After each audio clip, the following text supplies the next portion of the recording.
80 साल के डोकरा हो गए नंद बाबा, आज तक एक भी छोरा नहीं भयो। इनके घर पे छोरा कैसे भयो, जरा कहानी कथा सुन लो भैया। 1 साल पहले महात्मा इनके घर पे आए, उनको इन्होंने बढ़िया रबड़ी मालपुआ खिलाया, महात्माओं का पेट भर गया। आशीर्वाद देते भय बोले, जा बाबा दूधो नहाओ पूतो फलो। नंद बाबा हाथ जोड़ के बोले, महाराज दूधो तो खूब भी नहा रहे पर पूत तो एक भी नहीं है, कहां से फले हलुआ में। महात्मा बोले, अरे ये बात है, एक भी संतान नहीं। अरे महाराज खाता तक नहीं खुला, चलो चिंता मत करो, हम आशीर्वाद दे रहे, अब 1 साल तक हम तुम्हारे घर में रहेंगे, भजन करेंगे, तुम तो बढ़िया रबड़ी मालपुआ की व्यवस्था कर दो, और जब तक तुम्हारे घर पे छोरा नहीं है जाएगा तब तक हम घर पर ही पड़े रहेंगे। नंद बाबा बोले, महाराज सुनो, दूध दही की कोनो कमी ना आए, पर ऐसो ना हो कि तुम 1 साल खाओ बाद में कछू ना हो गए। महाराज पूरा जुर्माना सहित भर लेंगे। अरे महात्माओं की वाणी व्यर्थ नहीं जाती, जाओ हमने कह दिया। भैया उन महात्मन ने नाम जप करो, नंद बाबा को भी नाम दे दो, ये तुम भी नाम जप करो। मंत्र को जाप करने लगे। अरे भैया जैसे ही मंत्र को जाप करने लगे, गोपाल सहस्त्र नाम को पाठ करने लगे, उसी मंत्र के प्रभाव के कारण इनके घर पर खुशियां आई हैं, और 1 साल बाद श्री ठाकुर जी स्वयं लाल बनकर के प्रकट भये हैं। जब सुबह हुई तो जसोदा मैया बड़ी देर तक सो रही थी। नंद बाबा की एक बहन थी जिनका नाम था सुनंदा, वो भी भाभी के यहाँ पर आई थी काम धाम देखने, कि भाभी अभी ज्यादा काम कर नहीं सकती हैं। और सुनंदा जैसे ही भाभी के कमरे में गई और देखो कि भाभी मैया तो पूरी निर्भूल सो रही, पर बाके बगल में एक नेक छोटो सो छोरा हाथ पांव फटकार तो भाव लेटो है। सोई चिल्ला के बोली, अरे है गाओ भैया है गाओ। बहुत सारे गोप ग्वाल दौड़े दौड़े चले आए, का है गाओ, मुंह पे हाथ धर के बोली, कछू ना है भाई, पहले ये बताओ बाबा कहाँ है। सबने कहा बाबा तो अथाई पर बैठे हैं। सुनंदा बहन भागी गई, अरे भैया, अरे बहन काय को भागी आई, का बात है, का है गो भैया ये बता, अगर मैं खुशखबरी दूंगी तो मुझे का मिलेगा। तुरंत चाबी निकाल के नंद बाबा ने दे दे, ले जो तुमको चाहिए सो ले ले, पर ये बता का भाव। अरे भैया बधाई हो, छोरा भयो है। इतना सुनते ही पूरे गोकुल में हल्ला हो गया, बधाई बजने लगी। भगवान प्रकट होने पर बहुत जगह उत्सव मनाया जा रहा है। नंद बाबा आए, बड़े बड़े अन्न के 7 पहाड़, बड़े बड़े धन धान्य के पहाड़, लाखों गैया, हजारों कौंटलों चांदी, कई किलो स्वर्ण ब्राह्मणों को दान में दे दी, दान कर दिया छोरा के प्रकट होने पे। खूब हल्ला है, भगवान प्रकट भय।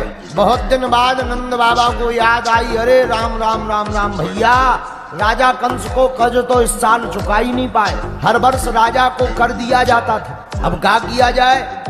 सोई सबको राजपाट सौंप दिया, तुम गोकुल की रक्षा करना, हम राजा कंस का कर चुकाने जा रहे हैं। कर देने के लिए नंद बाबा गए राजा कंस के पास, थोड़ा इस साल ज्यादा ले गए।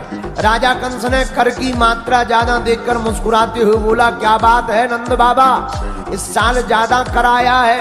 बोले महाराज आपकी कृपा ते जा उम्र में भी 80 साल के डोकरा है गए, पर आपकी कृपा ते हमारे घर पे छोरा भयो है।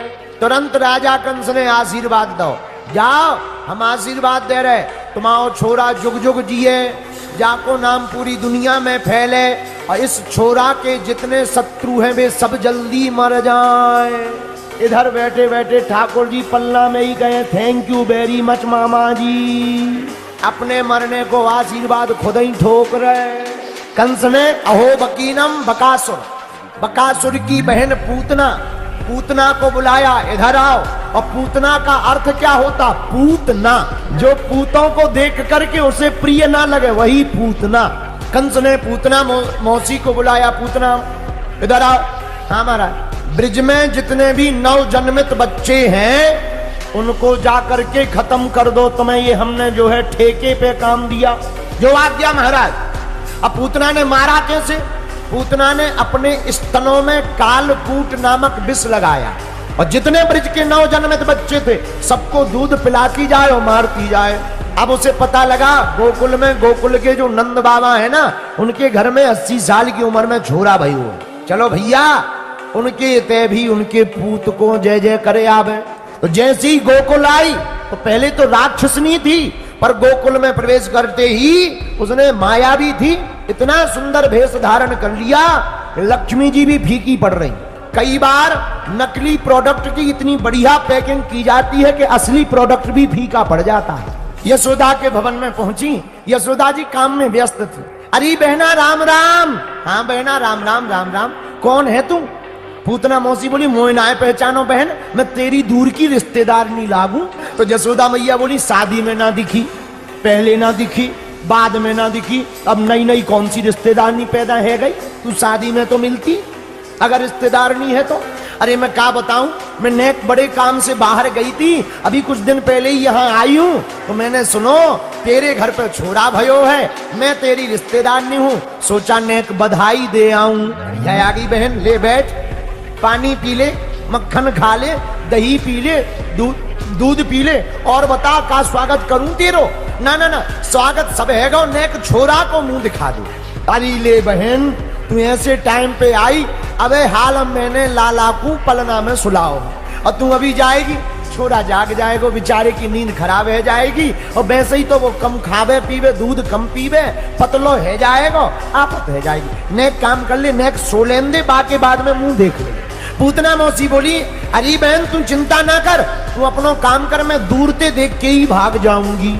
और उसकी माया की बातों में, पूतना मौसी की चटर पटर बातों में यशोदा मैया माया के चक्कर में भूल गई, क्योंकि वो तो बड़ी मायावी थी, माया बना करके ही आई थी, माया ही बड़ा जानती थी, उन मायावी बातों में भूल गई। यशोदा मैया काम में व्यस्त है गई। अब पूतना मौसी भगवान के पास आई। भगवान पहले जाग रहे थे, मौसी जी को देखकर सो गए, आंखें बंद कर ली झूठ मूठ की। तो पता है भगवान ने आंखें क्यों बंद की? संतों ने नाना प्रकार के मत दिए। एक संत बोले भगवान ने इसलिए अपनी आंखें बंद कर ली कि पूतना मौसी आई है, तो राम अवतार में भी एक स्त्री का वध करके श्री गणेश किया था, चाची ताड़का, और कृष्ण अवतार में भी एक स्त्री देवी जी का वध करना है, मौसी पूतना। तो भगवान ने मंगलाचरण करने के लिए आंखें बंद कर ली। भगवान ने पूतना मौसी को देख करके अपनी आंखें बंद कर ली। एक कारण ये भी है, भगवान ने सोचा, लोग कहते हैं कि हमारी आंखों में जादू है, कहीं ऐसा ना हो वो हमारी तरफ देखें, हम उसकी तरफ देखें, आई तो मारने हैं, पर वो कहीं प्रेम में भर ना जाए, मारना भूल ना जाए, और अपना दिल हमको ना दे जाए। और अगर मारना भूल जाएगी तो फिर इसका उद्धार नहीं होगा। बोलो सीताराम। अब पूतना मौसी ने ठाकुर जी को अपनी गोद में लिया। गोद में लेकर पूतना मौसी स्तनपान कराने लगी। स्तनपान कराते कराते भगवान भी बड़े लीलाधर हैं, मौसी जी को जोर से पकड़ लिया, और बड़ी जोर से पकड़ करके स्तनपान करते करते हमारे ठाकुर जी ने पूतना मौसी के प्राणों को खींचना प्रारंभ कर दिया। सोई चिल्लाने लगी, ना पूत ना पूत ना पूत। भगवान बोले, मौसी जी अब चाहे जितना चिल्ला लो, हमारी आदत है, एक तो हम किसी को पकड़ते नहीं है, पकड़ते हैं तो हम किसी को फिर छोड़ते नहीं है। पूतना मौसी समझ गई भैया अब बचने वाले नहीं है, सोई भागी। हाँ, मथुरा की तरफ दौड़ लगाई। मौसी जी चाहे जितनी दौड़ लगा लो, पर हमारे हाथों से बचने वाली नहीं हो। बात भी सही, तो कौन बच सकता भगवान से? अंत तो गत्ता जब पूतना मौसी गोकुल से बाहर चली गई, सोई भगवान ने प्राणों को खींच लिया। असली रूप में आकर महाराज जैसी गिरी, 2 कोस और 3 गप्यूती, मतलब 6 कोस के जितने पेड़ पौधे थे सब चकनाचूर हो गए, और पूतना मौसी का उद्धार हो गया। बोलो बाल कन्हैया लाल की जय हो। वीडियो अच्छी लगी हो तो वीडियो को लाइक करें और चैनल को सब्सक्राइब करके बेल नोटिफिकेशन को ऑल पर सेट करना ना भूलें। जय श्री राम।